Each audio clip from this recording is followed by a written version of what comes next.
आपले महापुरुष सीमालंघन करून लढाईच्या मोहिमेवर जात होते. तो आदर्श घेऊन मी पुढे जाते.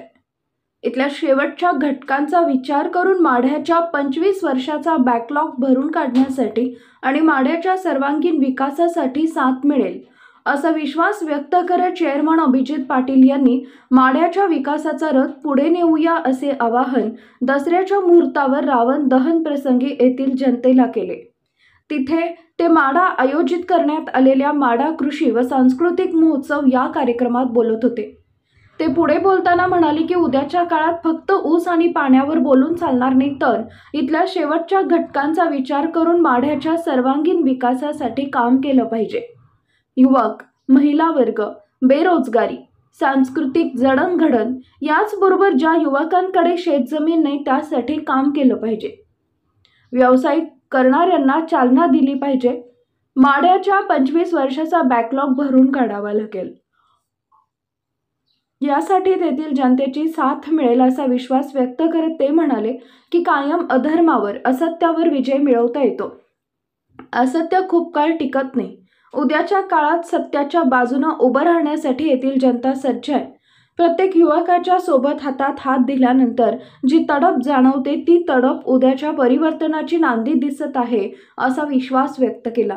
यावेळी त्यांनी माढा कृषी व सांस्कृतिक महोत्सवाच्या माध्यमातून कृषी विषयक मार्गदर्शन आणि सायंकाळी संस्कृती कार्यक्रमाचं आयोजन विठ्ठल प्रतिष्ठानच्या माध्यमातून घेण्यात आला असल्याचं सांगत पुढील काळात असे वेगवेगळे प्रयोग घेत नाहीत तोपर्यंत येथील तरुणांना ऊर्जा मिळणार नाही. उद्याच्या काळात माढेकरांना अनेक गोष्टी जाणून घ्यायला यायच्या आहेत. यासाठी येणाऱ्या काळात परिवर्तन करावं लागेल. माढ्याच्या भविष्यासाठी सीमालंघन करूया, माढ्याच्या विकासाचा रथ पुढे नेऊया असे आवाहन अभिजित पाटील यांनी यावेळी केले. यावेळी उपस्थित संभाजी ब्रिगेड संघटक दिनेश जगदाळे, डॉक्टर हनुमंत क्षीरसागर, केवडचे माजी सरपंच पांडुरंग शिरसाट, आबासाहेब साठे, ऋषिकेश तांबिले, अटकेपार झेंडा ग्रुपचे दयानंद महाडिक, कुंदारगाव उपसरपंच संजय तांबिले, यशवंत भोसले, सागर मसूरकर, समाधान गडेकर, दत्तात्रय पाटेकर, गोटू नाईक, किरण पाटेकर, दीपक इंगळे, प्रीतम पाटेकर, सूरज बारबोले, जनहित शेतकरी संघटना बालाजी बारबोले आदी मान्यवर मंचावर उपस्थित होते.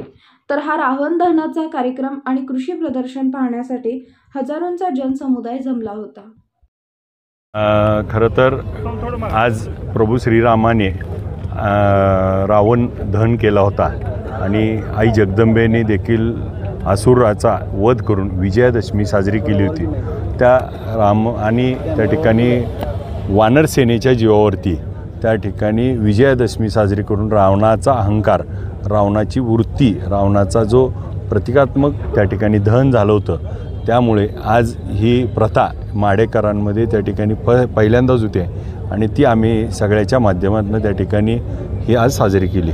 काल शरद पवारांची भेट घेतली होती, त्या संदर्भात काय? देशाचे नेते शरदचंद्र पवार साहेब आमचे श्रद्धास्थान आहेत आणि त्या ठिकाणी मी त्यांच्याकडे उमेदवारी मागणी देखील त्या ठिकाणी मुलाखत दिली आहे आणि त्या ठिकाणी निवडणुकीच्या पार्श्वभूमीवरती तिकीट कधी मिळणार, जाहीर कधी होणार आणि त्याच्या काही चर्चा करण्यासाठी त्यांना भेट घेतली आणि त्या ठिकाणी सकारात्मक चर्चा झाली. काल शरद पवार साहेबांची भेट घेतली, आज लगेच माढ्यामधून पुतळा दहन करण्यात आला आहे विधानसभेच्या अनुषंगाने, काय वाटतं? नाही, तो रावण ही प्रवृत्ती आहे, जी वाईट प्रवृत्ती आहे, जी आपल्याला नष्ट करायची आहे.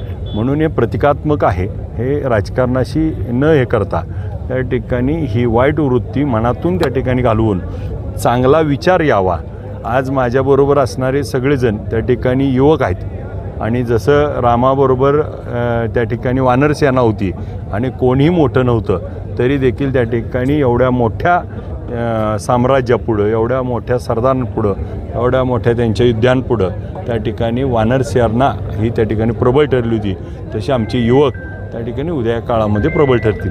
कृषी व सांस्कृतिक महोत्सवाच्या माध्यमातून या भागातल्या शेतकऱ्यांना मार्गदर्शन शिबिरं आम्ही त्या ठिकाणी आयोजित केलीत. ऊस एकरी 100 टन, द्राक्ष असतील, डाळिंब असेल, केळी असेल, त्या ठिकाणी दुग्ध व्यवसाय असेल, वेगवेगळ्या विषयावरती त्या ठिकाणी मार्गदर्शन ठेवलं. त्याचबरोबर भास्कर पेरे पाटलांचं देखील त्या ठिकाणी व्याख्यान ठेवलं. हे करत असताना सांस्कृतिक कार्यक्रम ज्यामधून महिला, तरुण युवकांना, या आबालवृद्धांना त्या ठिकाणी मनोरंजन आणि त्याचबरोबर निवृत्ती महाराजांचं कीर्तन, भारुडाचा कार्यक्रम, मकरंद अनासपुरे, भाऊ कदम हे सिने अभिनेत्री, मानसी नाईक, त्याचबरोबर जे सगळ्यांना हृदयावरती त्या ठिकाणी अधिराज्य असणारे गायक त्या ठिकाणी आनंद शिंदे यांचा देखील शिंदेशाही असा कार्यक्रम, असे सर्व समभाव सगळ्या गोष्टींना एकत्र करत आम्ही हा माढा कृषी व सांस्कृतिक महोत्सव या ठिकाणी घेतो आहे. यासाठी आपण सगळ्यांनी खूप मोठ्या संख्येने यावं आणि ह्याच्यामध्ये सहभागी व्हावं आणि या माढ्यामध्ये हा होत असलेला पहिला प्रयोग आपल्या सगळ्याच्या माध्यमातून यशस्वी करावा. खरं तर आपण या गर्दीमध्ये आपण कुणाचीही बाईट घेतली तरी त्या बाईटमध्ये ते लोकांची जी भावना आहे की हे माढ्याच्या परिवर्तनाची गर्दी आहे, माढ्याच्या विकासाचा आता रथ त्या ठिकाणी ह्यांनी यांच्या खांद्यावर घेतला आहे आणि हा परिवर्तन करून ह्या माढ्यातला बदल घडवण्यासाठी ही गर्दी आहे. उद्या याच्यापेक्षा खूप चांगला प्रतिसाद मिळेल. आज हे सगळे आलेत, उद्या सगळे आपल्या फॅमिलीला घेऊन येतील, कुटुंबाचं, आणि उद्याचा देखील यापेक्षा मोठा प्रतिसाद मिळेल. ही परिवर्तनाच्या लढ्यातले हे सगळे योद्धे आहेत आणि ह्यांच्या जीवावरती, ह्या वानर सेनेच्या जीवावरती उद्याचं युद्ध देखील आम्ही जिंकू.